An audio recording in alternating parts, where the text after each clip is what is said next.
Number 3 कराते हैं। इसमें 16.3 का क्वेश्चन नंबर 15 ये है। 2 क्वेश्चन आपको पहले कराए थे गेंदों से संबंधित, पहले पार्ट दूसरे पार्ट में। तीसरा क्वेश्चन ये है आपका, ठीक है। गेंदों से संबंधित आपको यही क्वेश्चन बनेंगे। एक थैले में 3 लाल और 7 काली गेंदें हैं और उसमें एक एक करके बिना प्रतिस्थापन के 2 गेंदों को यथासादा चयन किया जाता है, ठीक है। यदि द्वितीय चयनित गेंद लाल प्राप्त हो तो क्या प्रायिकता है कि प्रथम चयनित गेंद भी क्या होगी, लाल होगी। तो एक थैले में 3 लाल और 7 काली गेंदें स्टूडेंट, और एक एक करके हम क्या कर रहे हैं, 2 गेंदें निकाल रहे हैं। एक गेंद निकाली, ठीक है। उसके बाद में क्या करा, इस गेंद को वापस नहीं रखा जाता है। क्वेश्चन में क्या है, बिना प्रतिस्थापन के। बिना प्रतिस्थापन का मतलब हो गया गेंद को हमने निकाल लिया, प्रतिस्थापन होता तो वापस रखते। इसमें क्वेश्चन में दिया बिना प्रतिस्थापन के, तो बिना सप्ला हुआ यानी इसको वापस नहीं रखा जाता है। उसके बाद में दूसरी गेंद निकाली जाती है, वो गेंद कैसी निकली, लाल निकली। तो इस बात की प्रायिकता ज्ञात करना है, ये वाली गेंद भी क्या होगी, लाल होगी। तो स्टूडेंट पहली गेंद क्या हो सकती है, शुरू में 2 घटना घटित हो सकती है। पहली गेंद क्या हो सकती है, जो शुरू में गेंद निकाली है वो लाल भी हो सकती है, ठीक है। और शुरू में जो गेंद निकाली है वो काली भी हो सकती है, ठीक है। तो हम इसमें शुरू में घटना क्या मानेंगे स्टूडेंट, प्रथम चयनित गेंद के लाल होने की घटना। E1 घटना क्या माने, पहली गेंद के लाल होने की घटना, ये क्या मान लिया हमने, E1। E2 क्या मानो, पहली गेंद के काली होने की घटना, E2 मान लिया। और ये घटना क्या माने, दूसरी गेंद, जो दूसरी गेंद निकाली है, दूसरी गेंद के लाल होने की घटना, ये हमने क्या मान लिया स्टूडेंट, ए मान लिया। अब E1 का मान देखो, शुरू में जो घटना घटित होती है उसको ज्यादातर आप E1 E2 बाद में ए मान लो। E1 का मान क्या है, क्यों सोचो, पहली गेंद लाल निकलेगी, लाल किस्मत से निकलेगी, 3 लाल और 7 काली, तो इसकी प्रायिकता क्या होगी, पहली गेंद के लाल होने की प्रायिकता 3 बटे टोटल गेंदें कितनी है, 10। 3/10 आ गया। E2 का मान कितना होगा, E2 बराबर, पहली गेंद कितनी है, काली गेंद कितनी है, पहली गेंद काली होने की, काली गेंद है कितनी, 7, और टोटल गेंदें कितनी है स्टूडेंट, 10। E1 और E2, ये तो बिल्कुल सिंपल घटना थी। अब PA/E1 का क्या मतलब हुआ, PA/E1 का क्या मतलब हुआ कि इस थैले में E1 घटना पहले घटित हो चुकी। उसका मतलब क्या हुआ कि जो पहली E1 घटना थी, लाल गेंद निकल गई, लाल गेंद इसमें निकल गई, तो गेंद कितनी रह जाएगी स्टूडेंट, 2 लाल रह जाएंगी। पहले कितनी थी, 3 लाल, अब 2 लाल इस थैले में से निकालनी है, तो इसकी प्रायिकता क्या होगी, लाल गेंद निकालने की 2/9 हो जाएगी, टोटल 9 हो गई। अब इस थैले को देखो आप, इसमें 3 लाल है और 6 काली गेंदें हैं। इसमें से हम क्या निकालना है, शुरू में 3 लाल और 7 काली थी, एक काली गेंद निकल गई। PA/E2 का मतलब हुआ एक काली गेंद निकल गई, तो अब कितनी रह गई होंगी इसके अंदर, 6 काली रह गई होंगी। अब हमें लाल गेंद निकालनी, तो लाल गेंद निकालनी, तो इसकी प्रायिकता कितनी हो जाएगी स्टूडेंट, 3/9। क्वेश्चन में क्या पूछा है, यदि निकाली गई गेंद लाल हो, बाद में निकाली गई गेंद लाल हो, तो पहली निकाली गई गेंद कैसी होगी, लाल होगी, यानी पहली वाली हमने क्या मानी है, E1। तो E1/A पूछा है। बेस परिमेय का सूत्र क्या होता है, PE1 A/E1, PE1 A/E2, PE2 A/E2। PE1 का मान कितना है, PE1 का मान कितना है स्टूडेंट, 3/10। PA/E2 का मान कितना है, A/E1 का मान 2/9। PE1 का मान कितना है, 3/10 इंटू 2/9 प्लस PE/E2 का मान कितना है, 7/10 गुणा A/E2 का मान 3/9। ये 7 गुणा 10 गुणा 9, ये तो आपका कैंसिल हो जाएगा। ऊपर क्या बचेगा स्टूडेंट, 3 दूनी 6 प्लस 7 तियां 21, तो ये आपका क्या आ जाएगा, 6/21 और 6 27, 3 दूनी 6, 3 नेम 27, तो आपका आंसर क्या आ गया, 2/9। बहुत इंपॉर्टेंट सवाल है स्टूडेंट ये। 52 पत्तों की एक फेंटी गई गड्डी में से एक पत्ता खो जाता है, ठीक है। शेष पत्तों में से 2 पत्ते निकाले जाते हैं जो कि ईंट के पत्ते हैं। खोए गए पत्तों का ईंट का पत्ता होने की प्रायिकता ज्ञात करनी है। पहले क्वेश्चन समझो क्या है, जैसे 52 पत्तों की एक गड्डी होगी, 52 पत्ते हैं इसके अंदर, जो ताश की गड्डी है 52 पत्ते, उसमें से एक पत्ता खो गया स्टूडेंट, एक पत्ता खो गया। अब ये पत्ता पता नहीं काय का पत्ता है, ईट का, हुकुम का, चिड़ी का, हुकुम का, कैसे भी हो सकता है। बाद में पत्ते कितने बचे इसमें स्टूडेंट? 51 पत्ते बचे। इस गड्डी में एक पत्ता जब खो गया, ये पत्ता खो गया, शुरू में ये पता नहीं खाएगा। अब 51 पत्तों में से 2 पत्ते निकाले गए, और ये कैसे निकले?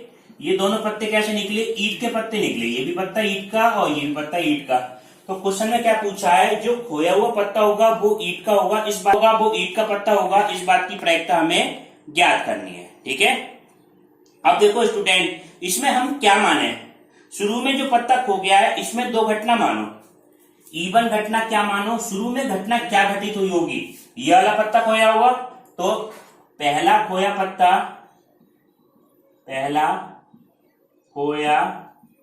पत्ता ईट के होने की घटना, इसको क्या मान ले स्टूडेंट? E1। ये हमने मान लिया E1। और E2 क्या मान ले? पहला खोया पत्ता ईट के नहीं होने की घटना ये शुरू में ये मानो पहला पत्ता ईट का होगा या नहीं होगा। ठीक है, अब देखो 2 बातें हो गई। अब ए घटना क्या माने? बाद में घटना क्या घटित हो रही है उसको आप ए मान ले करो। तो ए घटना क्या है? ए घटना मान लो बाद में निकाले दोनों पत्ते ईट के होने की घटना। ये समझो आप ध्यान से। P1 का मान क्या होगा? P1 बिल्कुल सिंपल घटना है। इसका मतलब क्या हुआ? एक तासी गड्डी में से एक पत्ता निकाला जाता है जो कि ईट का पत्ता खो जाता है। तो ईट का पत्ता खोने की घटना क्या होगी? ईट के पत्ते कितने होते हैं गड्डी में? 13 पत्ते होते हैं, और टोटल पत्ते तो कितने होते हैं? 52। तो क्या हो जाएगा स्टूडेंट? 13/52। NE/NS से तो बिल्कुल सिंपल घटना है, बराबर 1/4 आ गया। P2 का मान क्या होगा? मान लो ईट का पत्ता ना हो तो 39/52 कर सकते हैं, या इसको 1 में से घटा लो आप। सबसे बड़ी तरकीब ईट का पत्ता ना होने की, तो 1 - 1/4 बराबर 3/4। अब मेन चीज आपकी कौन सी है स्टूडेंट? PA/E1 का मान। PA/E1 ये क्या है हमारा? PA/E1 का मतलब क्या हुआ कि ये घटना पहले से घटित हो चुकी। E1 घटना पहले से घटित क्या हो चुकी? यानी कि पहले ईट का पत्ता खो गया, तो उस गड्डी में पत्ते कितने बचे होंगे? ईट के पत्ते बचे होंगे स्टूडेंट 12, क्योंकि एक पत्ता खो गया। और कुल पत्ते कितने बचे होंगे? कुल पत्ते बचे होंगे 51। हमें एक पत्ता इसमें से निकालना है, तो एक पत्ता निकालेंगे, और जो कि 2 पत्ते निकालने, सॉरी, 2। ए का मान क्या है? दीवार में निकाले गए दोनों पत्ते, तो 2 पत्ते निकालेंगे। तो किस में से निकालेंगे? पहले NS का मान क्या होने चाहिए? ईट के, तो ईट के होंगे तो 12C2 बटे टोटल कितने? 51 C2, क्योंकि एक निकालते तो C1 का तो मान वही होता है। जब 2 निकालना है तो C2 को लेना पड़ेगा। 12C2 बटे 51 C2। अब देखो दूसरी कंडीशन क्या है आपकी? PA/E2। अब E2 का मतलब क्या हुआ स्टूडेंट? ईट का पत्ता पहले क्या हो गया होगा? खो गया होगा। ठीक है, ईट का पत्ता नहीं खोआ होगा। ठीक है, E2 का मतलब ईट का पत्ता नहीं हुआ होगा। तो ईट के पत्ते कितने बचे होंगे? 13। जो खोया पत्ता वो ईट का नहीं है, तो ईट के तो 13 बच गए। और कुल पत्ते कितने बच गए? गड्डी में से तो खो गया, अन्य पत्तों में से खो गया। कुल पत्ते कितने बचे? 51। अब इसमें से 2 पत्ते निकाले जाते हैं जो कि ईट के हो, तो इस बात की प्रायिकता क्या हो जाएगी? 13C2 बटे टोटल कितना हो जाएगा? 51C2। 13C2 बटे 51C2। अब हमें देखो लास्ट में पूछा क्या है? जो घटना घटित होती वो तो हमें दे दी, ये घटना दे दी, इसको मिटा देते नीचे। P1/A। E1/A का मतलब क्या हुआ? ये घटना घटित हो चुकी है। ठीक है, बाद के दोनों पत्ते कैसे निकले? ईट के निकले। जो खोया पत्ता उसकी ईट के होने की प्रायिकता निकालनी है, तो बेस करने का सूत्र लगाएंगे। P1A/E1, P1A/E2, P2A/E2। अब देखो इसको कैलकुलेशन भी समझा देंगे, देखो ध्यान से समझना। P1 का मान कितना है? 1/4। A/E1 का मान कितना है स्टूडेंट? 12C2 बटे 51C2 बटे 1/4 गुणा 12C2 बटे 51C2। ठीक है, प्लस 3/4 गुणा 13C2/51C2 ये मान है। तो 51C2 और 4 ये सब कैंसिल हो जाएगा नीचे से। अब 12C2 बचा, तो 12C2 को हम कैसे लिख सकते हैं स्टूडेंट, 12 गुणा इसकी छोटी संख्या 11/2 गुणा 1। बहुत सरल तरीके से कैलकुलेशन कराएंगे इसकी। 12 गुणा इससे छोटी संख्या 11/2 गुणा 1 प्लस 3 तो ऐसी है। 13C2 का मतलब कितना हो गया, 13 गुणा 12/2 गुणा 1।